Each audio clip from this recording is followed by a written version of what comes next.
Olá, pessoal! Sejam bem-vindos à aula 2 do módulo 2 do curso de Neurociências no Ensino Superior. Meu nome é Isabela Wada e nessa aula nós iremos abordar memória e suas variações.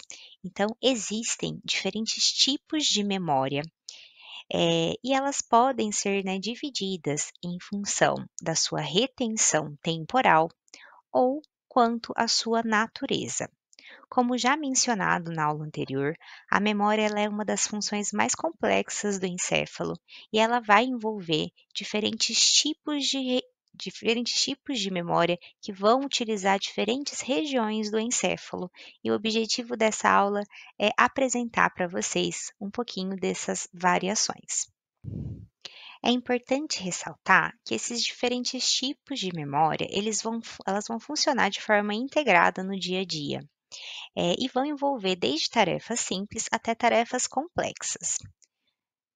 Então, quando a gente pensa nos tipos de memória quanto à sua retenção temporal, existe a divisão entre a memória sensorial ou experiência sensorial, a memória de curto prazo e a memória de longo prazo.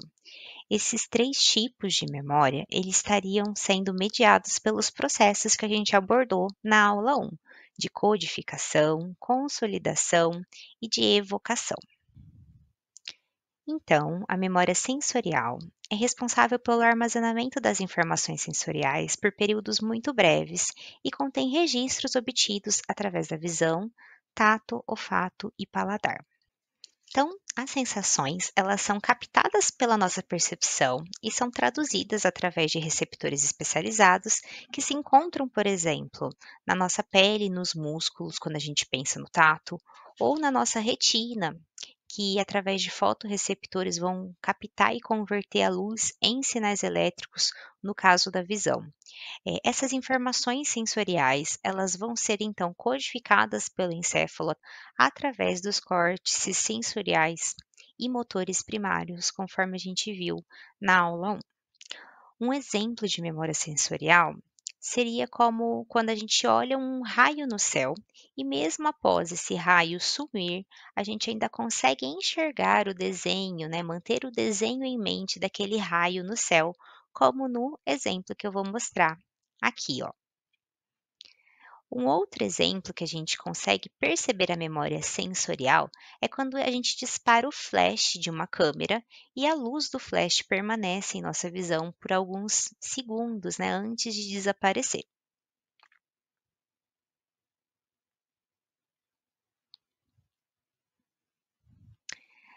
Já a memória de curto prazo, ela vai se referir à capacidade limitada de armazenar informações por um período breve, geralmente segundos a minutos, e os conteúdos mantidos nessa memória são vulneráveis a distrações e podem ser facilmente esquecidos.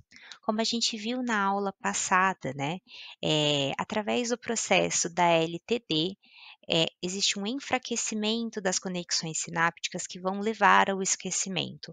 Entretanto, as informações e as memórias que são armazenadas temporariamente na memória de curto prazo também podem ser fortalecidas através do processo de LTP, e isso também geraria aí, poderia gerar uma consolidificação e elas poderiam se tornar eventualmente memórias de longo prazo. Então, por exemplo, durante uma reunião você pode ser apresentado a várias pessoas e, ao longo daquela reunião, tentar se esforçar para manter aqueles nomes daquelas pessoas em mente. Mas, após um breve período de tempo, após essa reunião acabar, provavelmente você não vai mais se lembrar, provavelmente você vai se esquecer daqueles nomes. E a memória de longo prazo, ela irá se referir ao armazenamento de informações que permanecem disponíveis para a recordação por longos períodos, dias, anos ou até mesmo por toda a vida. É na memória de longo prazo, por exemplo, que a gente vai guardar, armazenar informações que nós usamos no nosso dia a dia, como, por exemplo, lembrar o nome das pessoas ou dos lugares onde nós guardamos determinado objeto, até mesmo o nosso conhecimento geral sobre o mundo.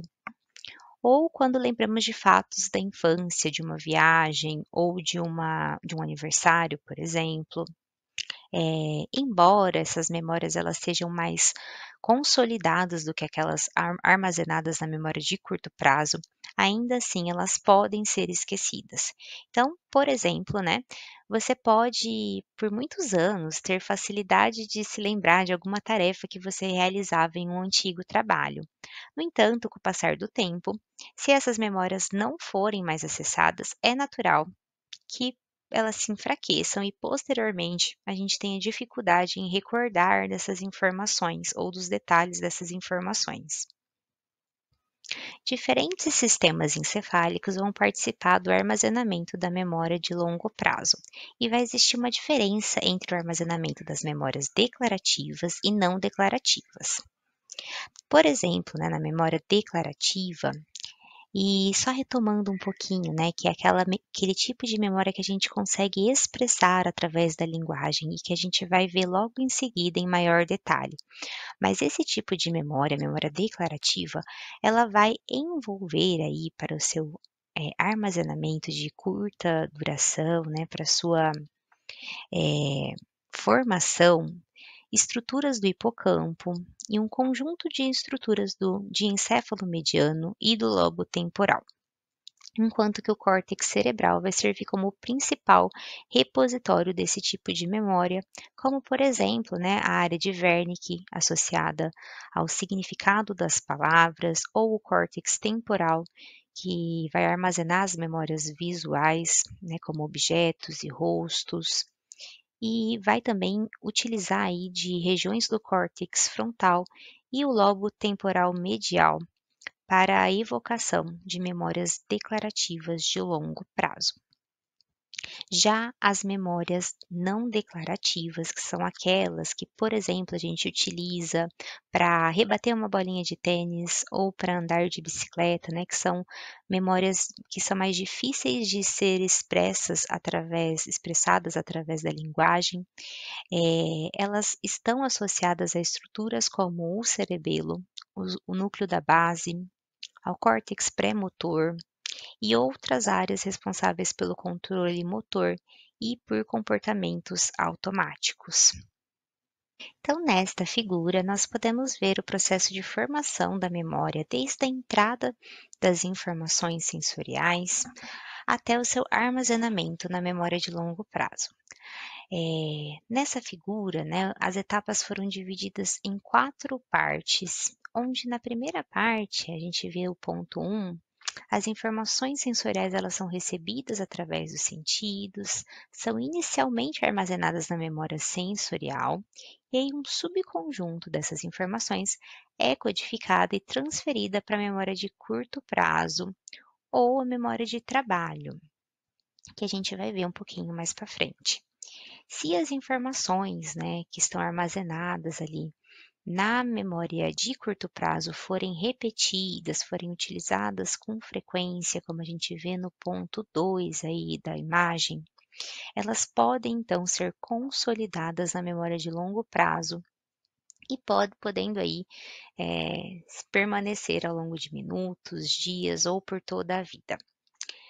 No ponto 3, na etapa 3, para a realização das tarefas no nosso dia a dia que nos exigem lembrarmos de algo, essas informações armazenadas na memória de longo prazo são então recuperadas e trazidas de volta, especificamente na memória ali de trabalho, e vão permitir que a gente utilize desses conhecimentos para tomar decisões e realizar tarefas na nossa vida. O quarto estágio mostra para a gente o esquecimento, né, que independente da etapa de se está na codificação, na consolidação ou da recuperação, as informações elas podem ser perdidas e esquecidas. Agora, nós iremos abordar os tipos de memória quanto à sua natureza. Conforme já mencionado, né, existe uma divisão entre memórias declarativas e não declarativas. A memória declarativa, ela envolve lembranças que podem ser acessadas conscientemente, que elas vão ser expressas através da linguagem, conforme a gente já abordou anteriormente. Assim como, por exemplo, quando recordamos de eventos, imagens ou sons, né? Enquanto que a memória não declarativa ou de procedimentos vai abranger habilidades motoras e cognitivas, o condicionamento clássico simples, o efeito priming, que nós vamos ver agora, e outras informações que são aprendidas e recuperadas de forma inconsciente. Então, a memória declarativa, ela pode ser subdividida em dois tipos, né? A memória episódica, que envolve a lembrança de eventos específicos no tempo, né? Como memória de fatos sequenciados, por exemplo, né? E a memória semântica, ela lida com conceitos atemporais e a memória, né, cultural do sujeito. Então, informações gerais sobre o mundo são armazenadas por esse tipo de memória. A memória episódica ela está diretamente ligada às experiências pessoais do sujeito, enquanto que a memória semântica ela tem a ver com esses conhecimentos mais gerais sobre o mundo. Esses tipos de memória, como já mencionado anteriormente, elas serão, né, envolverão algumas regiões do sistema nervoso, especificamente o lobo temporal medial, hipocampo, diencéfalo e são aí armazenadas, né, no neocórtex. Então, por exemplo, né, um exemplo de memória episódica é que você pode se lembrar que você foi ao show de rock na sexta-feira, mas quando você pensa no que é o rock, né, então quais são os artistas, né, os principais artistas que compõem o gênero, do que se trata esse gênero, né, o teu conhecimento geral sobre o que é o rock, a gente já estaria falando da memória semântica. Já a memória não declarativa ou implícita, ela opera de forma inconsciente e automática, englobando diversas formas de aprendizagem e habilidades, como por exemplo aqui, né, a memória de representação perceptual ou priming, aí a memória de procedimentos, que vai ser subdividida entre não associativa e associativa. Ela também vai envolver diferentes regiões do encéfalo, como o neocórtex, núcleos da base, vias reflexas e respostas emocionais, né, a partir da amígdala e respostas motoras a partir do cerebelo. Então, para começarmos a falar, né, vamos falar sobre a memória de representação perceptual ou priming, que basicamente é um tipo de memória relacionada à facilitação ou do reconhecimento do processamento de um estímulo a partir de uma exposição prévia que esse sujeito já teve a ele. Esse tipo de memória, ele permite uma resposta mais rápida a um estímulo que já foi previamente percebido, né, a qual o indivíduo já tenha sido previamente exposto. Vai envolver, por exemplo, representações de imagens sem significado conhecido e vai ser chamada de memória pré-consciente, que basicamente é aquela sensação de familiaridade quando a gente já teve contato com algum tipo de estímulo, mas que não necessariamente isso seja algo que você tenha consciência.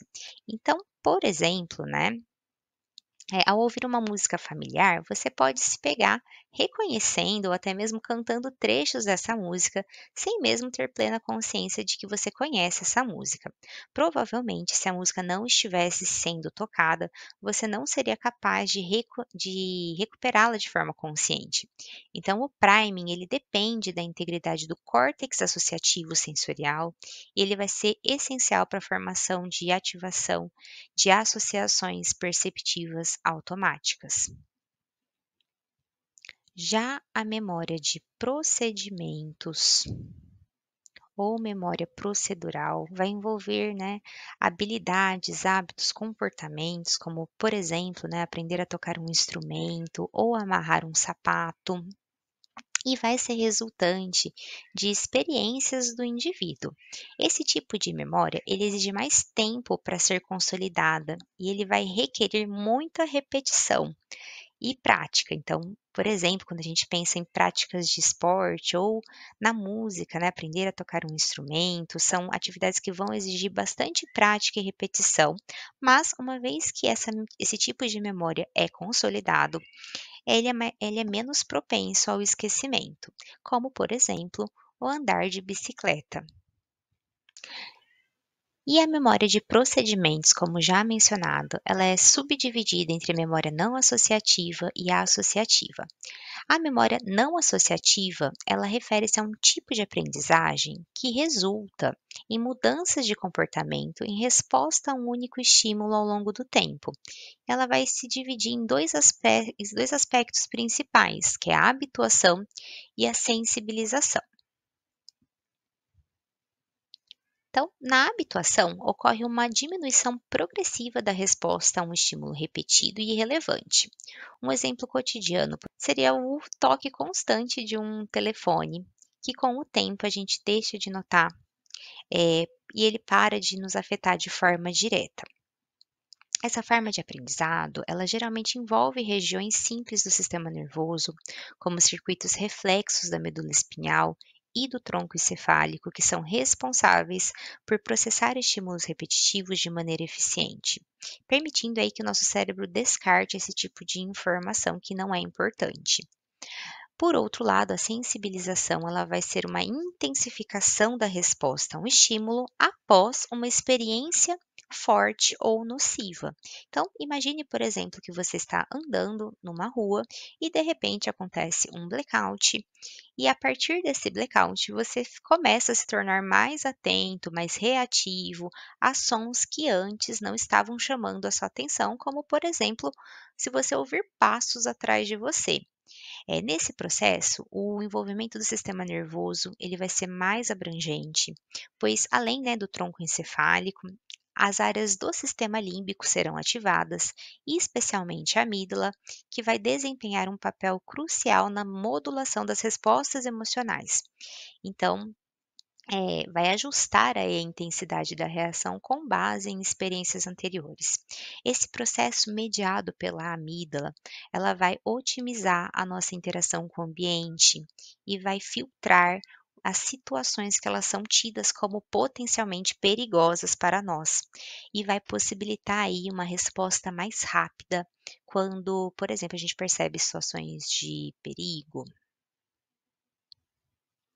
Já a memória de procedimentos associativa se refere a uma memória que envolve habilidades motoras ou comportamentais que são fortalecidas por meio do aprendizado associativo, e vai ocorrer quando há uma ligação entre eventos e estímulos, né, ou estímulos, e que pode ser dividido em dois tipos principais, que é o condicionamento clássico e o condicionamento operante.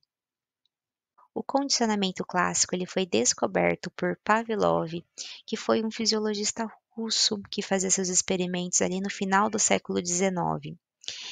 Basicamente, né, ele descobriu aí um tipo de aprendizagem onde ele percebeu que alguns estímulos provocavam respostas reflexas, ou seja, né, reflexos involuntários, né, comportamentos involuntários em um determinado indivíduo. Como por exemplo, né, na figura A gente consegue observar a sigla EI, que significa estímulo incondicionado, que basicamente, né, seria a carne, né? Então, a visão ou o cheiro, né? Então, quando o animal ele enxergava ou cheirava a carne, isso era suficiente para provocar uma resposta reflexa de salivação no cão. Neste caso, a carne atua como um estímulo incondicionado, pois gera uma resposta reflexa de salivação sem uma necessidade de aprendizado prévio.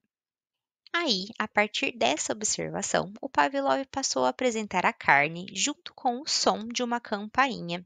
E inicialmente o som da campainha por si só, ela não tinha uma resposta de salivação, mas quando essa apresentação repetida em conjunto, né, com a carne, então a apresentação repetida da carne com, o som, aconteceu um processo de aprendizagem associativa, e uma vez que o Pavlov tocava a campainha, mesmo quando não havia a presença da carne, era observada que o próprio som da campainha passou, né, a fazer o cão salivar após essa associação entre esses dois estímulos. Assim, a gente fala que a campainha se torna um estímulo condicionado. Então, a sigla EC é de estímulo condicionado, pois ela passa, né, a adquirir uma capacidade de provocar uma resposta de salivação, que antes ela era iniciada apenas pela presença da carne. Então, quanto às memórias não declarativas, né, a gente falou das memórias de procedimentos, de habilidades e hábitos aqui que vão utilizar de estruturas do estriado, assim como o condicionamento clássico que a gente também conversou, onde as respostas muscular e esquelética vão estar associadas ao cerebelo e respostas emocionais à amígdala. Agora a gente vai falar um pouquinho sobre a memória de trabalho. Então, a memória de trabalho ou operacional refere-se à capacidade de sustentar e manipular conscientemente informações solicitadas pelo ambiente por meio de períodos que variam de alguns segundos a minutos. Essa habilidade, ela permite o raciocínio e o planejamento do comportamento, e ela envolve, né, principalmente aí regiões do lobo frontal que a gente pode ver na figura em amarelo. Diferente da memória sensorial, né, eh, nós temos um acesso consciente ao conteúdo da memória de trabalho. Através das funções associadas ao córtex pré-frontal, a informação é mantida ativa por meio de redes neurais específicas que sustentam a atenção e o processamento cognitivo necessário para sua retenção e possível consolidação na memória de longo prazo. Além do córtex pré-frontal, outras áreas corticais, como o córtex intraparietal lateral, conhecido como área LIP, e também as regiões do córtice parietal e temporal, também estão envolvidas na retenção de informações relacionadas a esse tipo de memória. Então, por exemplo, um exemplo da sua utilização é quando alguém te diz um número de telefone e você repete mentalmente esse número até você conseguir discá-lo. Se em algum momento você para de fazer essa repetição ativa do número mentalmente, ele vai ser esquecido. A memória de trabalho ela vai ser essencial para funções complexas, né, de resolução de problemas e compreensão da linguagem também. Então, vamos para o resumo da aula. Nesta aula, nós vimos que existem diferentes tipos de memória, cada uma com funções específicas e processadas em diferentes regiões do encéfalo. As principais categorias temporais da memória humana podem ser divididas em três classes, de acordo com o seu tempo de retenção, sendo elas a memória sensorial, memória de curto prazo e a memória de longo prazo. Nós também aprendemos, né, sobre a memória declarativa ou explícita, que engloba memórias que podem ser acessadas, né, e verbalizadas conscientemente e vão se dividir entre memória episódica e memória semântica. Já a memória não declarativa ou implícita, ela opera de forma inconsciente e automática e inclui várias formas de aprendizados e habilidades, como a memória de representação perceptual, o priming, a memória de procedimentos, né, ou procedural, que vai se subdividir entre associativa e não associativa. E por último, a memória de trabalho ou operacional, que se refere à capacidade de sustentar e manipular conscientemente as informações solicitadas pelo ambiente por períodos que variam de alguns segundos a minutos. Entretanto, né, diferente da memória de curto prazo, ela requer um ensaio ou uma repetição ativa para evitar o esquecimento. Bom, pessoal, obrigada pela aula e nos vemos na aula 3 para a finalização do módulo 2 do curso de Neurociências para Ensino Superior. Te vejo lá!